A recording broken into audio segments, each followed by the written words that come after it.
Grandma, who's this little girl in the photo? I've never seen her before." My hands trembled as my granddaughter Tiana handed me that old yellowed photograph. I'd hidden it for 40 years in the bottom of a tin box, underneath stacks of letters. I never sent, never thought it would be found, especially not by her.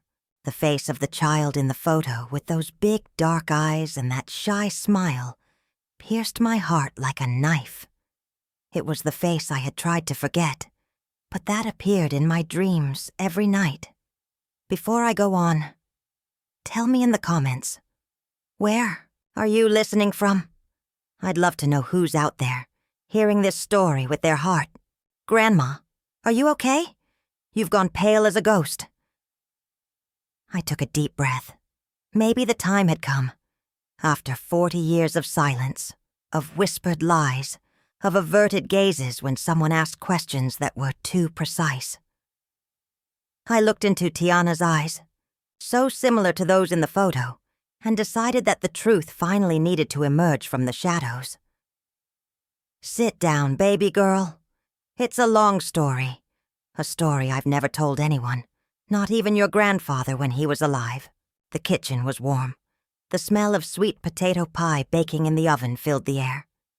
It was a November afternoon, one of those days when the fog wraps around the neighborhood like a wedding veil.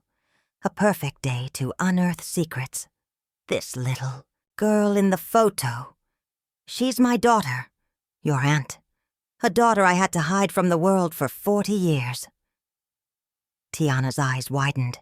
Confusion crossed her face as she tried to understand how there could be an aunt she'd never heard about. But how? Why? To protect her, I answered, feeling the weight of those words. To protect her from my own family, from shame, from judgment, but maybe, more than anything, to protect myself. And so I began to tell my story, while the pie baked and the afternoon shadows lengthened across the tiled floor.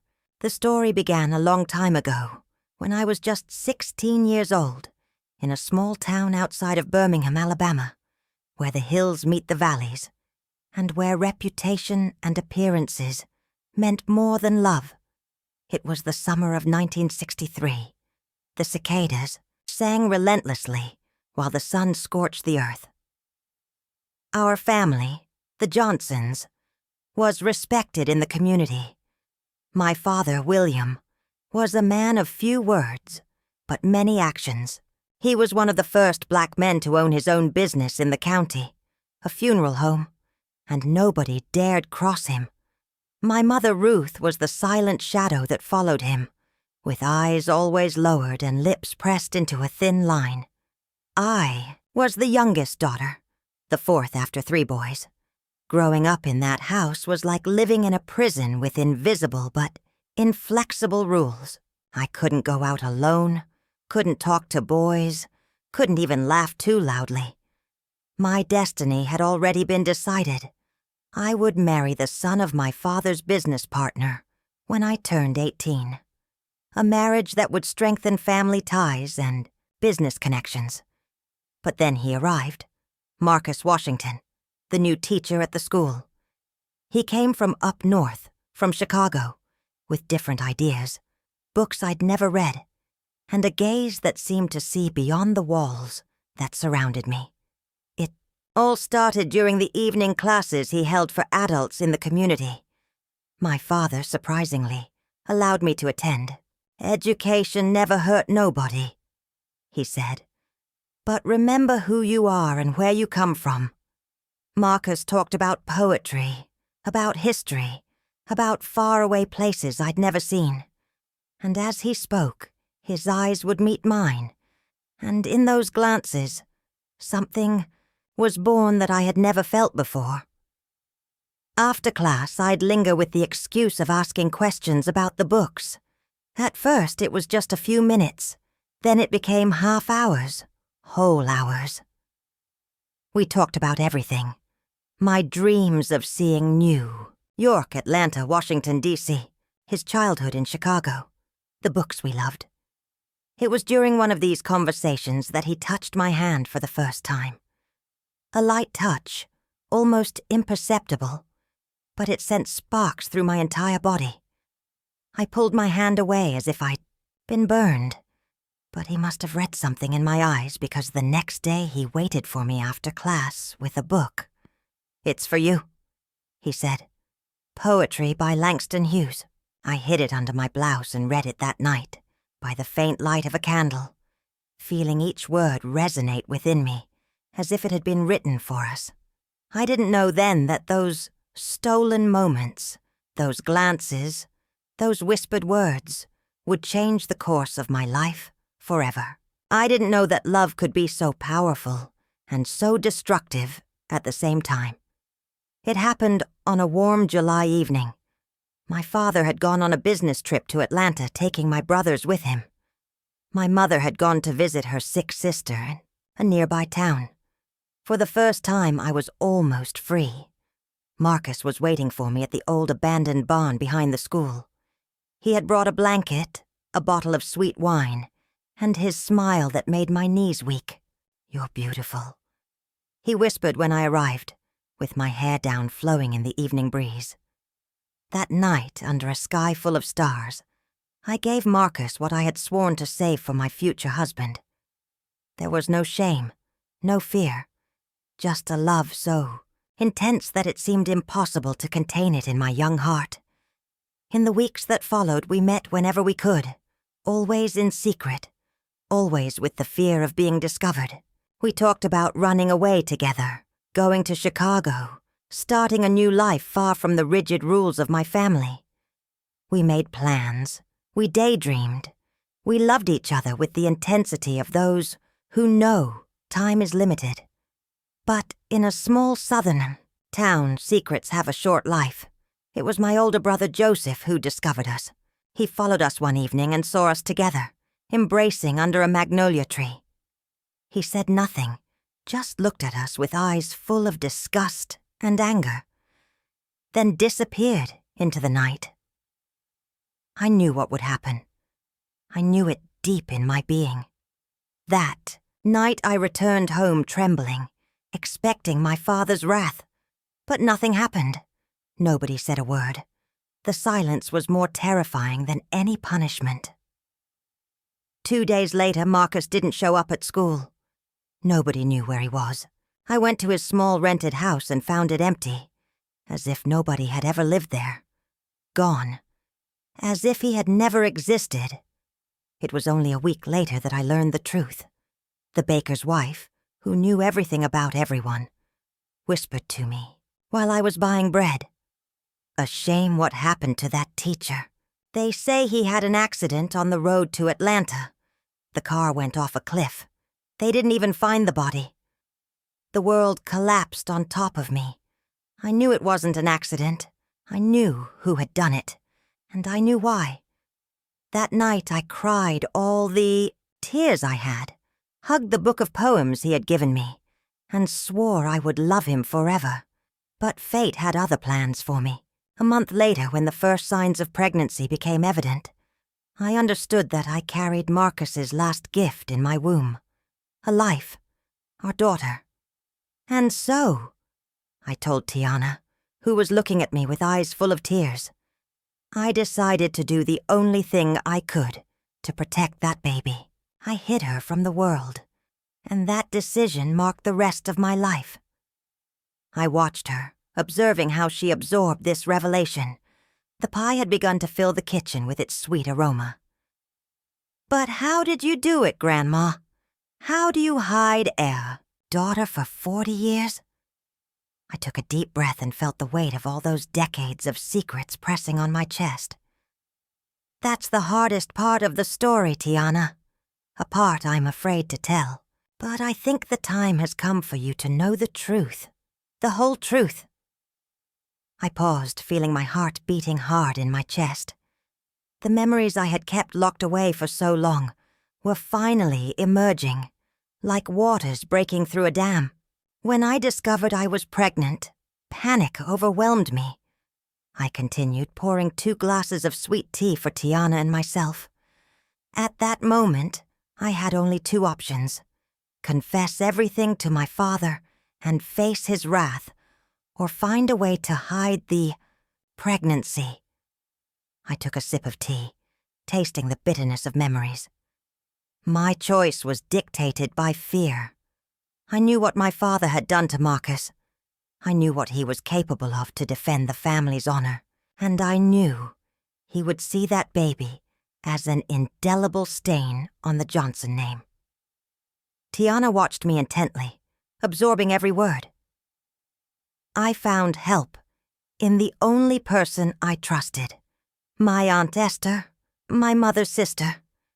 She had always been different from the rest of the family. She had refused an arranged marriage when she was young and lived alone in a small house in the colored section of Birmingham. The family barely tolerated her, considering her a disgrace. But to me, she was a beacon of freedom. I stood up to check on the pie, more to occupy my hands than out of necessity.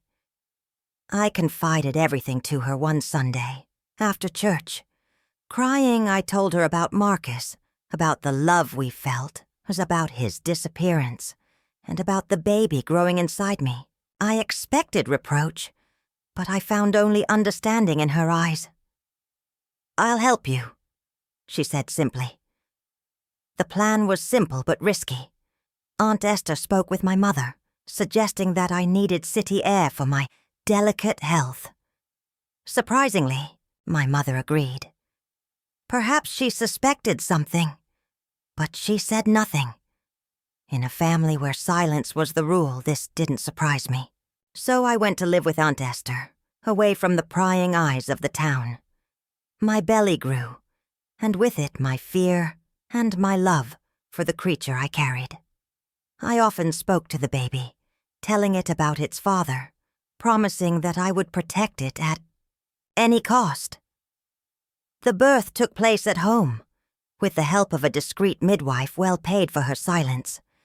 It was a stormy night in March 1964, when my daughter came into the world. I named her Elaine, after Marcus's mother. Tiana gasped. "Elaine? But isn't that the name of your cousin who lives in Detroit?" I nodded slowly.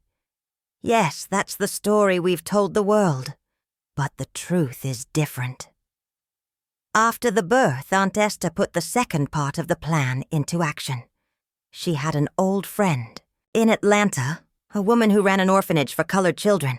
Elaine was taken there, registered as an orphan, but with a special arrangement. I could visit her whenever I wanted, as a benefactor of the institution. I returned to my father's house with a lie. I had suffered a nervous breakdown, but now I was better. Nobody asked questions.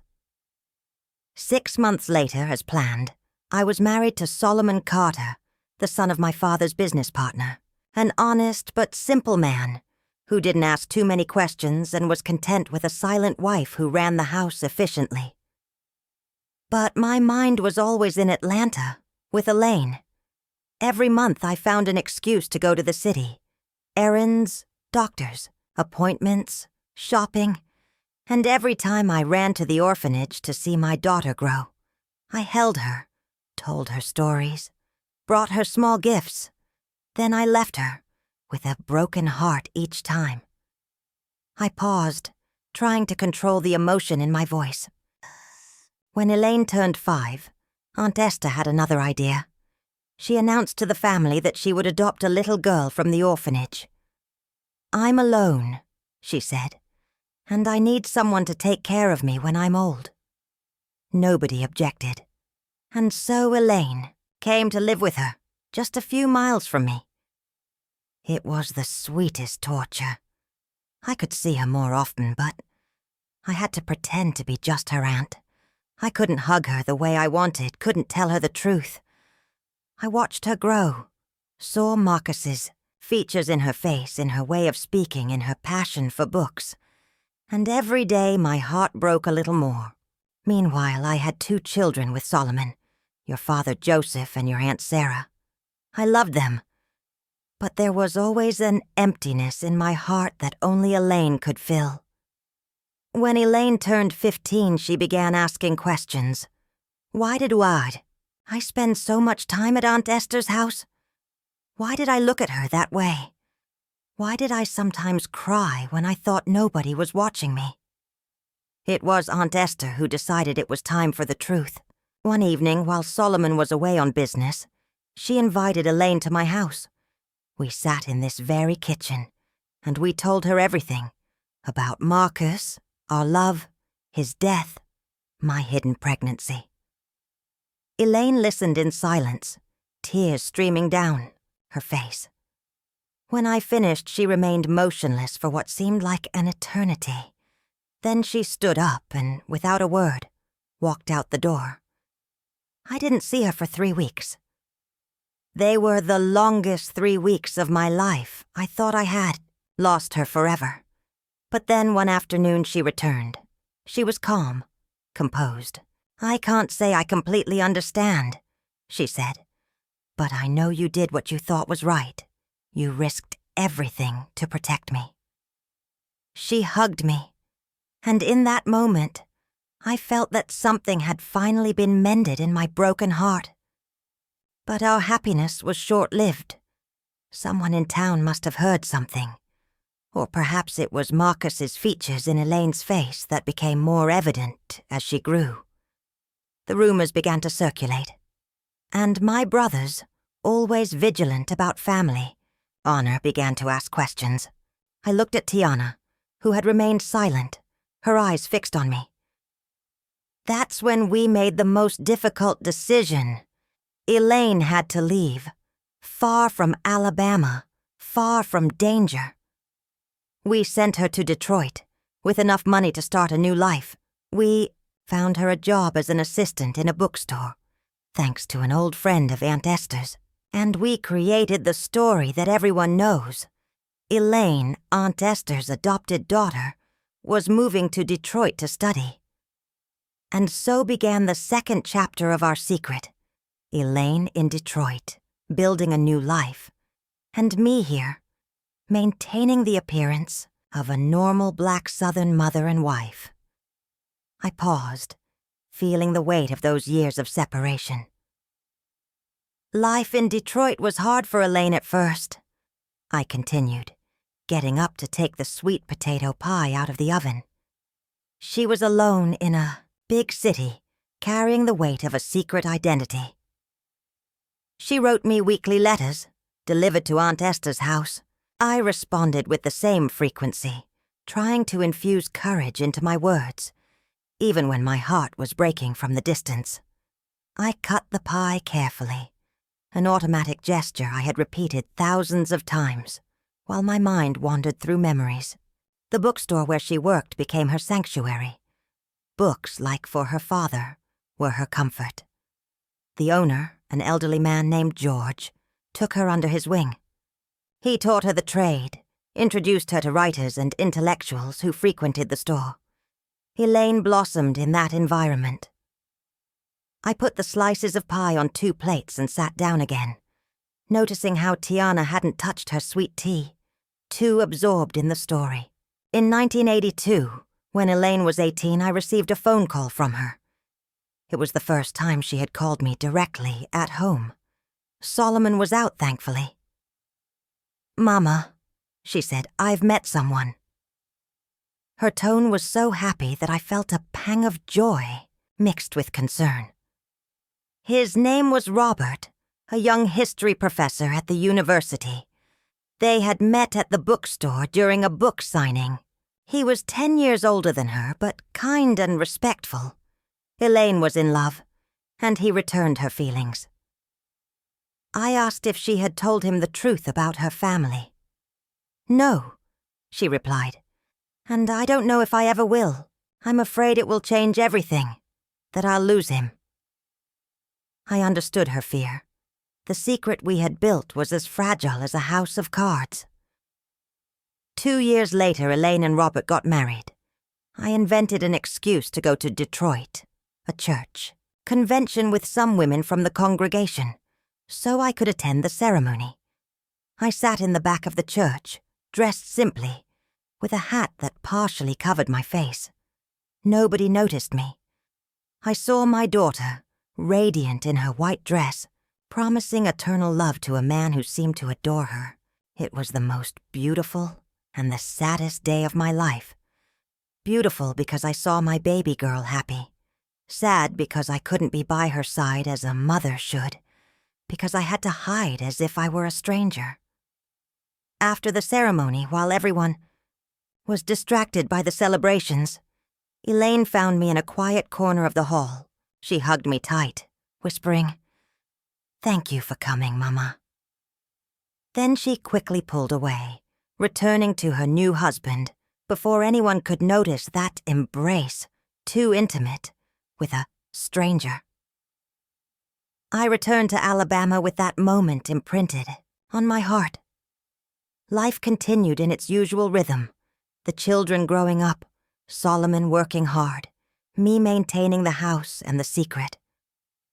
A year later, Elaine called me again. She was pregnant. The joy in her voice was palpable.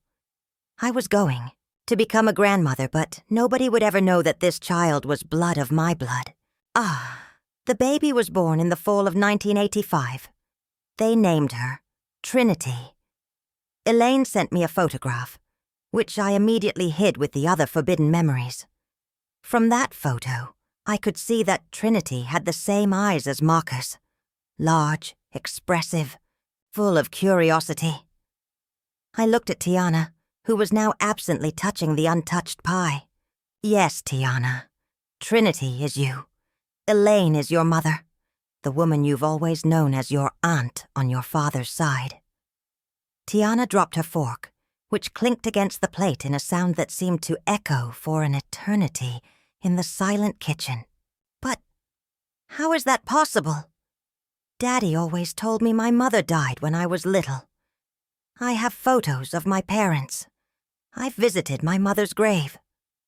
I sighed deeply. That part of the story is even more complicated and even more painful. When you were just 2 years old, Robert had a terrible car accident. He died instantly. Elaine was devastated. The grief consumed her. She started taking pills to sleep, to forget. She fell into a deep depression. She couldn't take care of you anymore. She couldn't even take care of herself. That's when your father, Joseph, stepped in. He knew Elaine as Aunt Esther's adopted daughter, but he didn't know she was my daughter, his half-sister. When he learned about the situation, he offered to take care of you temporarily, to bring you to Alabama until Elaine recovered. Elaine agreed, believing it would only be for a few months. But time passed and her condition didn't improve. A year later, Joseph had become attached to you. He considered you his daughter, and you called him Daddy. It was Joseph who proposed the deception. He thought it was the best solution for everyone. He told Elaine it would be simpler if she agreed to let you grow up with him and his wife, Beverly, who couldn't have children. He told her she could remain in your life as Aunt Elaine, that she could see you grow up even if from a distance. Elaine, still fragile, still under the influence of medication, agreed. She truly believed it was better for you to have a stable family, a present mother. And so the lie was constructed. Beverly officially became your mother. False photographs were created, false memories. And when Beverly died of cancer 5 years ago, the lie continued. The grave you visit is hers, not your biological mother's. Tiana stood up abruptly, knocking over her chair. "This is absurd. It's crazy. Are you saying my whole life has been a lie? That my father lied? That you lied? That everyone lied?" Tears streamed down her face as she looked at me with a mixture of anger and disbelief. "Yes, Tiana. That's exactly what I'm saying. I ask your forgiveness. We all ask your forgiveness. And my mother, Elaine, is she alive? Where is she? Why has she never told me anything?" "Elaine is alive.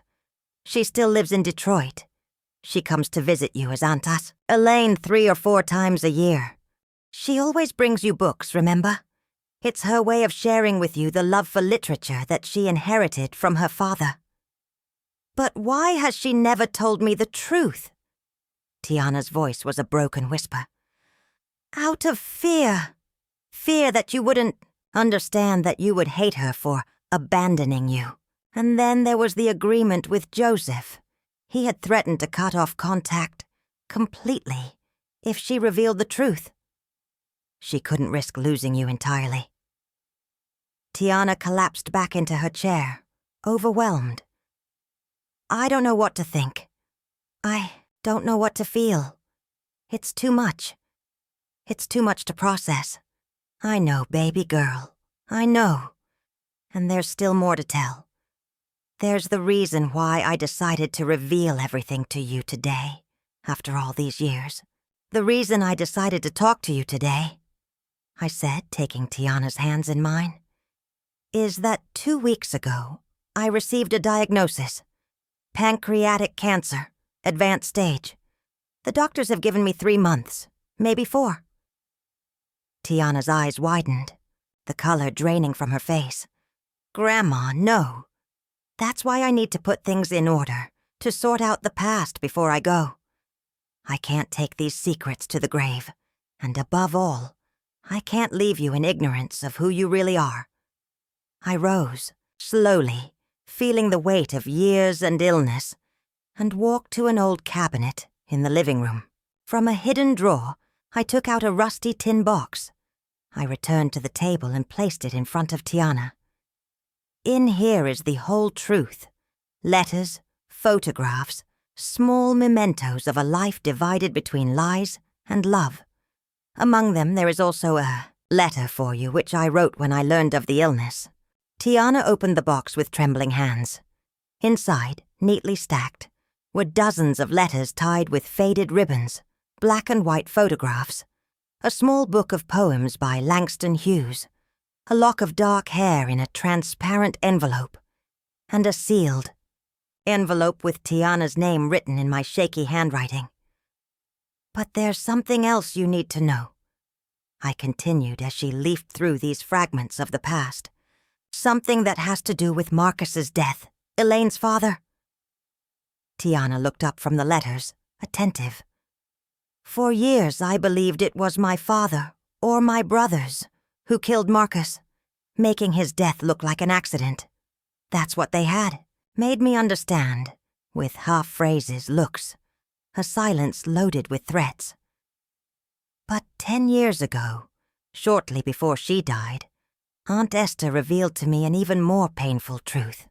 I took a deep breath, feeling the weight of those words. It wasn't my father who killed Marcus. It was my mother. Tiana gasped. Grandma Ruth, that quiet woman I barely remember, always in church, always praying. Yes, her. Apparently docile, submissive, my father's shadow. But inside her was a dark strength, a fierce determination when it came to protecting the family and its reputation. According to Aunt Esther, my mother had discovered my relationship with Marcus before anyone else. She had seen us together. One night, as we returned from our hiding place, she didn't say anything, didn't make a scene. She went home and began to plan. She convinced the butcher's son, a simple boy, who had always respected her as a second mother, to follow Marcus. One night, the boy convinced him to drink at a juke joint outside of town, put something in his glass, and when Marcus staggered out, he loaded him into his car and drove toward the ravine. He let the car go down with Marcus inside, still alive, but unconscious. My mother paid the boy with some family jewelry, and she never spoke of it to anyone, not even to my father. She took the secret to her grave, but before she died she confessed everything to Aunt Esther, perhaps seeking some form of absolution. When Aunt Esther revealed this to me, I felt the world collapse on top of me for the second time. The idea that my mother, That silent woman who had never raised her voice in her life could order a murder. It was incomprehensible. And yet, in some dark way, it made sense. Black women of her generation had learned to exercise power in the shadows, to control the family's destiny without ever seeming to do so. Tiana leafed through the letters in silence, absorbing these shocking revelations. "There's a letter there," I pointed, written by Marcus a few days before he died. He had given it to a mutual friend to deliver to me, but the friend was afraid, and only gave it to Aunt Esther years later. In that letter, Marcus talks about his plans to take me away, to start a new life in Chicago. He had already found an apartment, a job for himself, and a school where I could finish my studies. We had so many dreams. Tears now flowed freely, down my face. Tears I had held back for decades. "So, you see, Tiana, your existence is the result of a deep love, but also of a terrible tragedy. Your real grandmother killed your real grandfather. Blood and honor, the pillars of the Old South, have destroyed lives and created lies that last until today." Tiana seemed overwhelmed, her face pale, her eyes full of tears. "But what happens now?" she finally asked. "What do I do with this truth? That's the hardest part," I replied, feeling the weight of that question. 3 days ago, I called Elaine. I told her about my illness and my decision to tell you everything. At first she was terrified, then angry. Then she collapsed in tears. In the end, she understood it was time for the truth. "Elaine will arrive tomorrow. She'll be here at noon. She wants to see you, talk to you, explain things from her point of view. She's afraid, Tiana. Afraid that you'll hate her, that you won't understand her choices. But she's ready to face the truth, whatever the outcome." "And my father, I mean, Joseph?" asked Tiana, her voice tense. "Does he know you're telling me all this?" I shook my head. "No, not yet. I thought you should be the one to decide how to proceed with him. He's a complicated man, Joseph. He raised you as a daughter, loved you sincerely.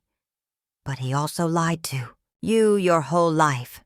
His intention was to protect you, to give you stability. But lies, even those told with good intentions, have consequences."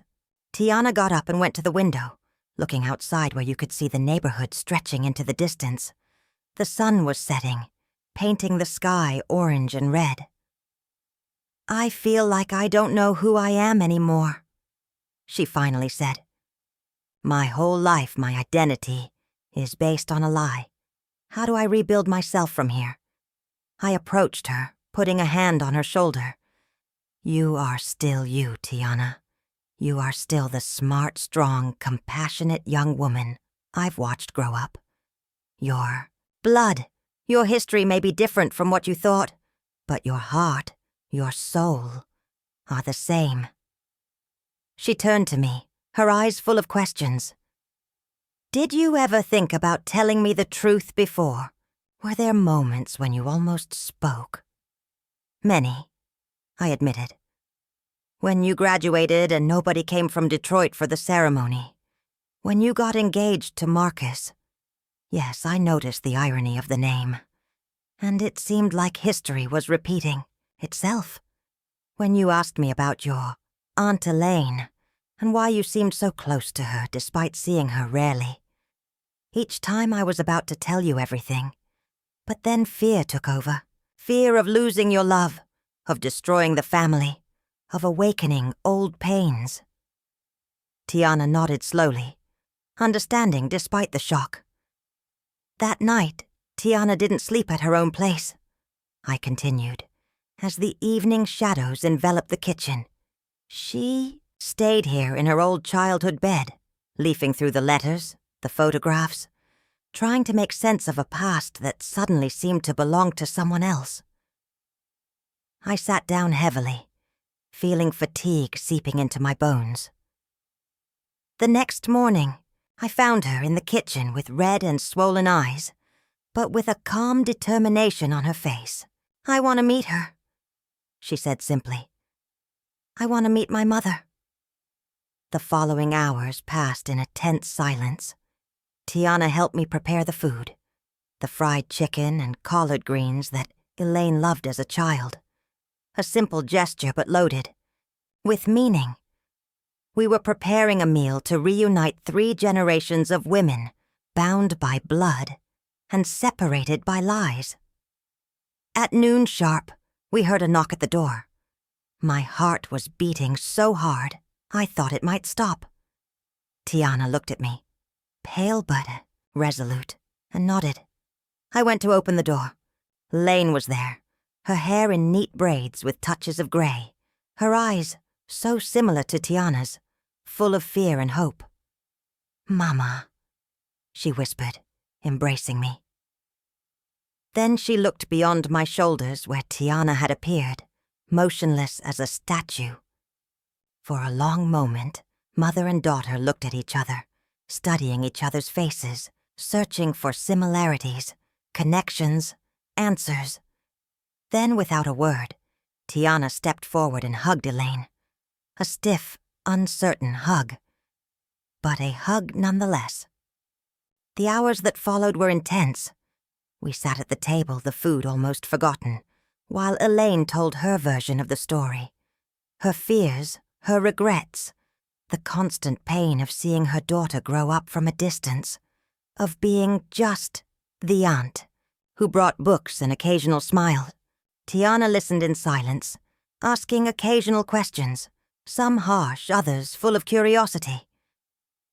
"Why didn't you fight harder for me?" was the question that hit Elaine like a punch. She covered her face with her hands, sobbing. "I was weak," she finally admitted. "Destroyed by grief for Robert, lost in medication, in depression. When I finally started to recover, you were already calling Joseph Daddy and Beverly Mama. You seemed happy, loved. Who was I to tear a 3-year-old child from her family? And then there were Joseph's threats, his insistence that it was better for everyone to maintain the lie." Tiana rose abruptly, going to the window.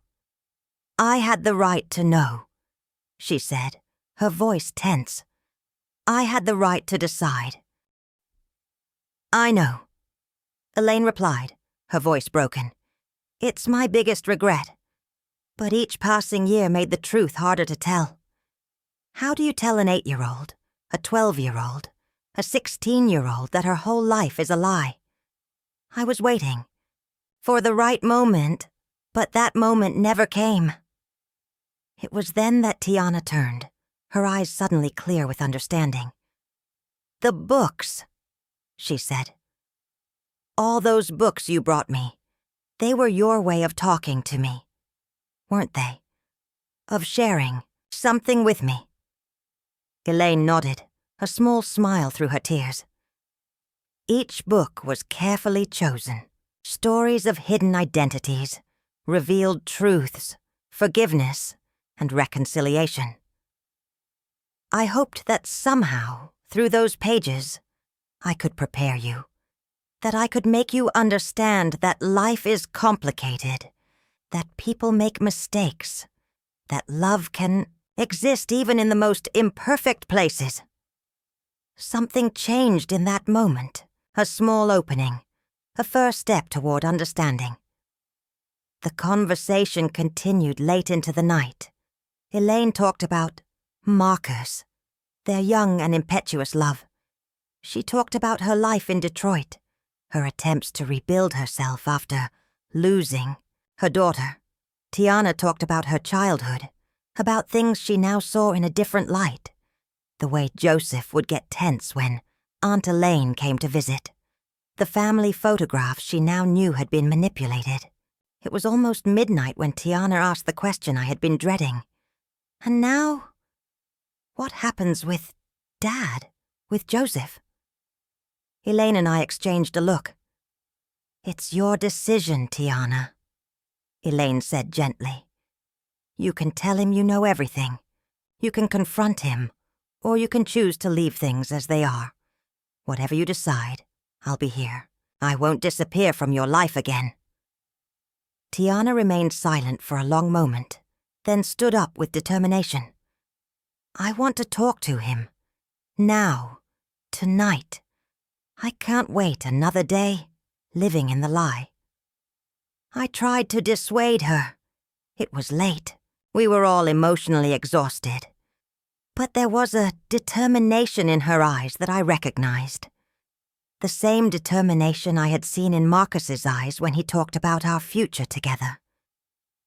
So, at 2 a.m, we found ourselves, all 3 of us, in front of Joseph's door. It was Elaine who knocked. When Joseph opened, sleepy and confused, his face went from surprise to terror in an instant. He knew.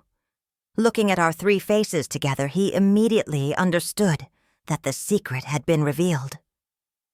We need to talk, Tiana said simply, entering the house where she had grown up, now a stranger in a new and painful way. The conversation that followed was difficult, filled with accusations, tears, and finally, confessions. Joseph admitted he had acted thinking of Tiana's welfare, but he recognized he had also thought of himself, of his desire to be a father, of his inability to let go of the little girl he had learned to love as his own. Toward dawn, exhausted, but somehow lighter, we found a moment of truce, not of complete resolution, that would take years, but of acceptance. Acceptance that the truth, however painful, was finally among us.